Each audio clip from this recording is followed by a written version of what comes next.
There are spots on this car I've been looking at for years, mostly in disbelief. I've had this Skyline for the better part of 20 years now, which is far longer, honestly, than I initially led you guys to believe. Back when I started this channel, I thought it's easier to explain that I somehow got a Skyline, which has more than a few blemishes, than to be perfectly honest with you guys. I've owned this car from the day it left Japan, for almost 20 years now. This was always my Skyline. This is a 98 R34 GTT model, which ran perfectly and adequately well for years until some things went wrong. The first engine, the second engine, and life just happened. And the honest truth is, everything that is on this car is somehow from me, my friends, or companies I've worked with over the years, or that have worked on this car. And I just wanted to come clean with you guys and give you an honest example. This little gift here is from my father. When I got the car, I wanted to put in a semi-bucket seat from Recaro. We welded the seat rails and it fit good enough. It was just a little bit too tight on the headliner. So, me being very simple-minded, I decided, okay, let's weld the sunroof shut. My father was a welder for half of his life, and a very good one at that. He welded stuff for hydroelectric power stations, for oil refineries, oil pipes. He welded tanks, he welded silos. He knew his way around the welder, but his welding time was in the 80s, in the late 80s, early 90s.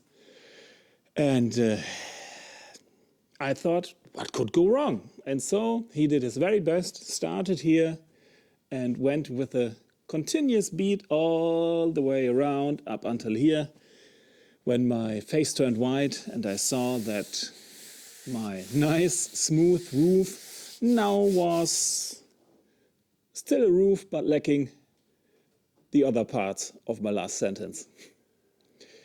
Let's be honest, this is a reminder and kind of, speaking from now, from my point of view that I have now, a funny story and a thing that somehow can be fixed, will be fixed, but I still got a little bit of respect for this spot.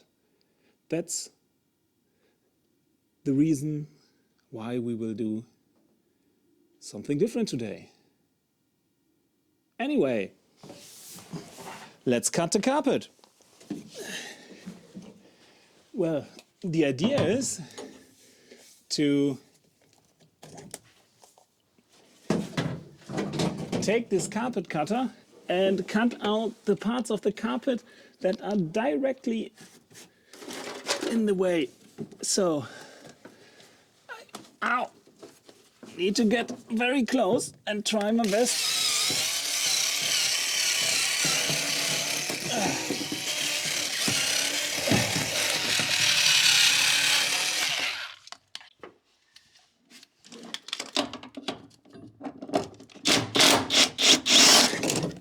What the fuck?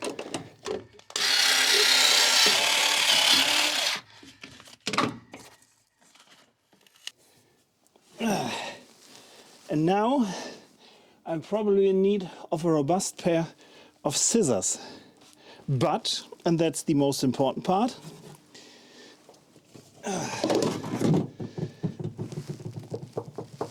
these bitumen mats are now freely accessible, which means we can use our dry ice. A few moments later. So, whoa, dangerous. There's a special delivery for today, dry ice. Really, really necessary for the Skyline. Unfortunately, the shipping got a little bit delayed. So let's open the box and see if there's anything left.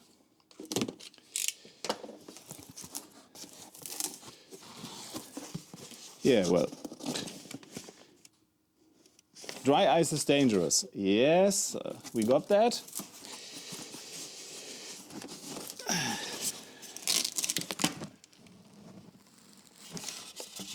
I can't see shit.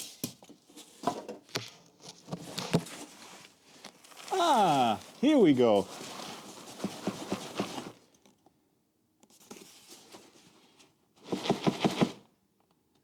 There it is.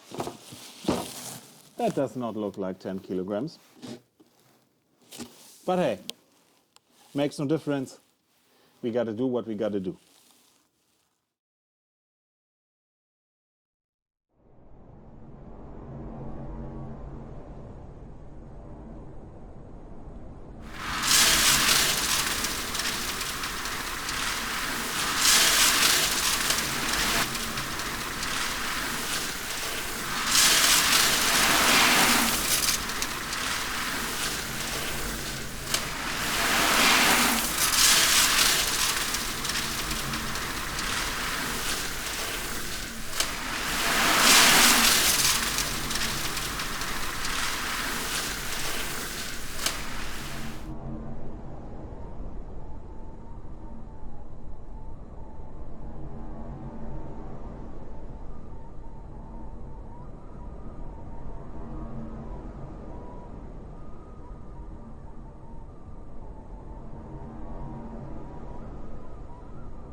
So,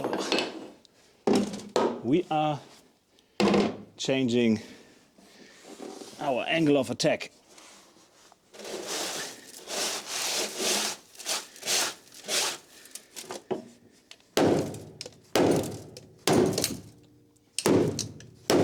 No, that just dents it.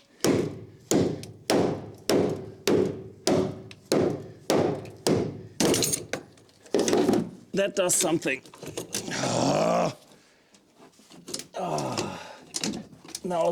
Now the gas pedal is in the way, then the clutch will be in the way.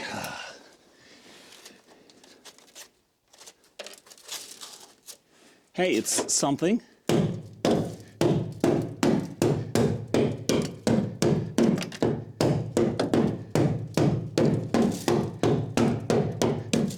Hey! Blunt force. I can do that. Take a look at this. It's bare, it's messy, and honestly, it's beautiful. No more secrets hiding under layers of old bitumen, just the raw shell of the R34. Finally, ready for the next chapter. Well guys, the sound deadening is finally gone. This really was a pain in the arse, and it's questionable if this was really necessary. It wasn't. But hey, it's done now, so only thing left is to clean the rest and then give the interior a new paint job. At the moment it's a hodgepodge of sealers, black, gray, white, and we're gonna go back to QM1 white, but this is another video. So if you stayed this long, thank you very much for watching. I already gave you an outview what maybe will happen in one of the next videos. It's either the Skyline or it's probably the Subaru, which still needs a little bit of love too. So I'm gonna show myself out. Oh, damn it, I've gotten old. And I won't hold it against you. when you take a sneak peek at the Subaru while I going home. See you next time.